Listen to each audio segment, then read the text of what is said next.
Ndasubika. Sana. Nitakuta dawa ya tramadol. Chingapi? Nitatumia shilingi 2000. Wewe mwenyewe unajua? Mimi nilikuwa bila kuchoma tramadol nilikuwa siwezi kufanya kazi yoyote. Alafu nilikuwa nakuwa na hasira.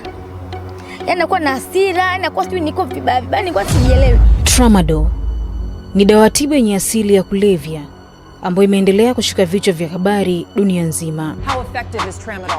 Tramadol addiction.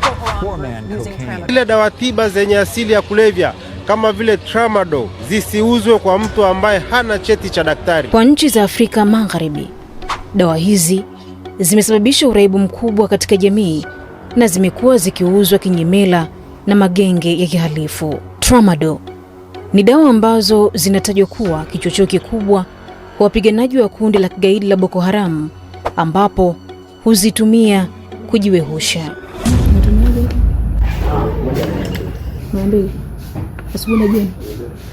Ni dawa halali lakini zenye uraibu sawa na madawa ya kulevya zikitumika isivyopasa. Ugumu unakuja pale unapokuwa umeamka asubuhi, unapotaka kuanza kufanya kazi. Yaani huwezi kufanya kazi yoyote wala huwezi kugusa kitu chochote kama haujanywa ile dawa. Maana kinachotokea mwilini inakuja na kutengenezea kama roho ambayo inakufanya unakuwa mwili unakuwa unauma na miguu.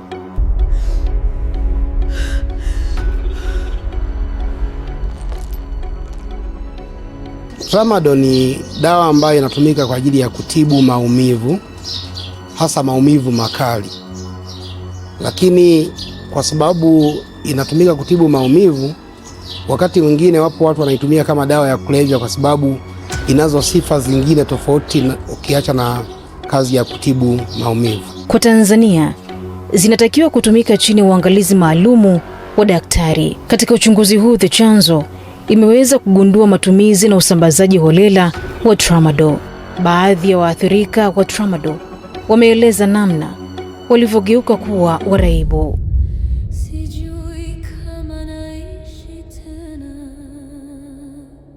Nilikuwa naumwa na vidonda vya tumbo. Kwa hiyo ilikuwa ni usiku kama kwenye saa 5 saa 6.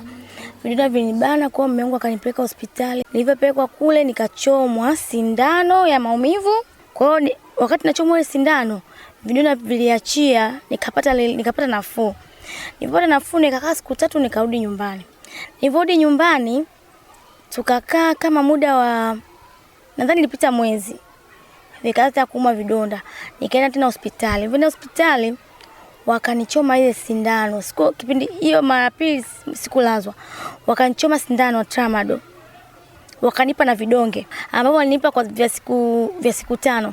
Wakaniambia nikisikia maumivu ni unakunywa kimoja mara 2 kwa asubuhi na jioni. Huyu ni mwanamke mwenye umri wa miaka 40, mama wa mtoto mmoja. Ametumia tramadol kwa muda wa miaka 3 bila kufahamu kuwa alishapata uraibu. Kwa hiyo nikaanza nikisikia tu maumivu nikaanza kunywa vile vidonge. Kwa hiyo nikaa nimejua kwa hiyo kumbe nikiumwa na vidonda na uwezo wa kwenda kununua dawa hizo tramadol, nikanywa nikapata nafuu.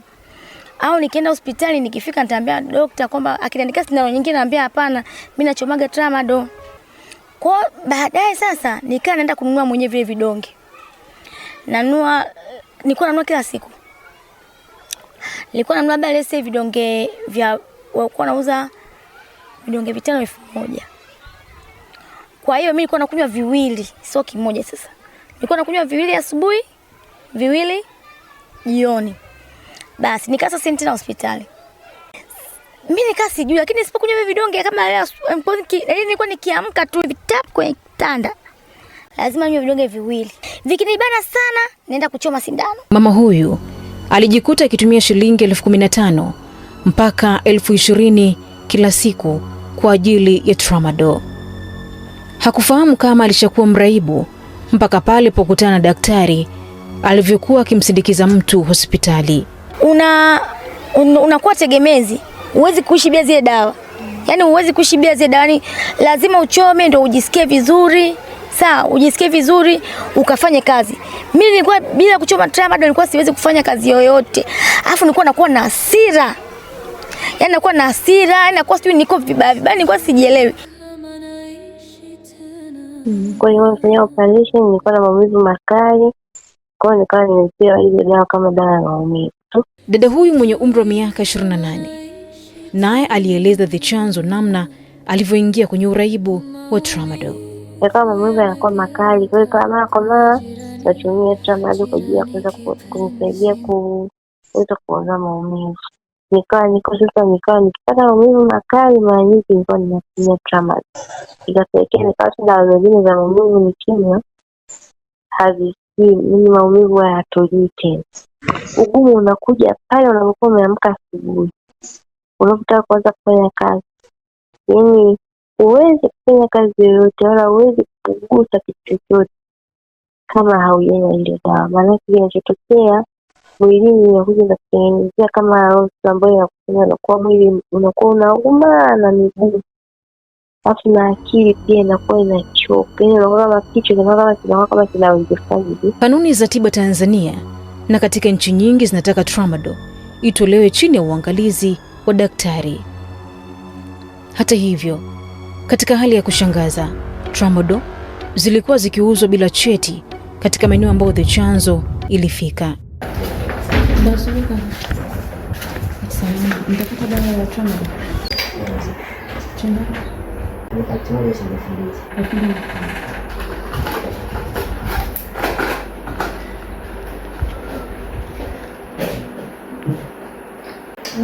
Wewe mwenyewe unajua? Kwa nini unaweza kukuta na 2 na 3? Yaani sijaandikiwa tu nimeelekezwa. Siweza kumwambia asubuhi. Asante. Katika duka hili la dawa sikudaiwa cheti cha daktari. Katika duka lililofuata, baada ya kumwambia mfamasia kuwa nahitaji dawa ya tramadol, alinitazama usoni na kuniuliza, una cheti? Nikamwambia hapana. Aliniuliza, mtumiaji ni wewe mwenyewe? Nikamwambia ndio. Mwisho wa siku akanipatia dawa. Natumiaje? Mwambie. Asubuhi na jioni. Hata hivyo, sio maduka yote ya dawa hutoa dawa hizi kiholela kama ilivyo kwa duka hili. Sasa nitapata dawa ya tramadol. Shinga? 2 vidonge 10. Na maumivu makali kiasi kwamba hadi nakuwa tramadol. Vinani vidonge vya tumbo vinaumiza. Yaani tramadol hata zile ambazo zinauzwa kama brand special, na daktari ameandika kwa mtu atumie tramadol. Kwa zile pia watu kama zinafanya mtu addicted. Katika maduka 5 ya madawa ambao mwandishi wa The Chanzo aliyopita, ni maduka 2 pekee ambao ndio alidaiwa cheti cha daktari na kuelezwa athari za matumizi ya dawa ya tramadol. Katika ripoti ya madawa ya kulevya, serikali imeonyesha kuwa matumizi ya tramadol yameendelea kuongezeka. Uzoefu unaonyesha wengi wamejikuta katika uraibu wa kutokufahamu madhara ya dawa hii, hasa kwa kuwa inapatikana kihalali. Sasa wanapokuwa wanaitumia kwa muda mrefu katika mazingira hayo ya kununua kiholela, inapelekea wanapata uraibu na inakuja kuleta shida kubwa sana kwenye mwili wa binadamu, hasa kwenye eneo la ubongo. Ni kweli kwamba hizi dawa zinasababisha uraibu kirahisi sana, kwa sababu watu wanazitumia kiholela bila kupata cheti cha daktari. Kwa hiyo kuna pharmacy ambazo zipo, na pengine kwa sababu ya mtu aliyewekeza kwenye hiyo pharmacy anawalazimisha wataalamu waweze kuzitoa labda hizo dawa bila cheti, na mwisho wa siku ndo zinaleta shida kubwa kiasi hiki. Lakini tunahimiza kwamba wataalamu wanaotoa huduma kwenye hizi pharmacy wahakikishe wanatoa dawa kwa kufuata utaratibu. Kama mgonjwa amekuja hana cheti, asipatiwe hizi dawa mpaka pale ambapo atakuwa ana cheti. Kwa mpaka sasa serikali imeanzisha utaratibu wa kutibu watu ambao wameathirika na dawa hizi, na tuko hapa tunaendelea kutoa hizo huduma, na tunao wagonjwa wengi sana ambao wameathirika na hizo tramadol, na tunaendelea kuwapa matibabu ili waweze kutoka katika changamoto hizo.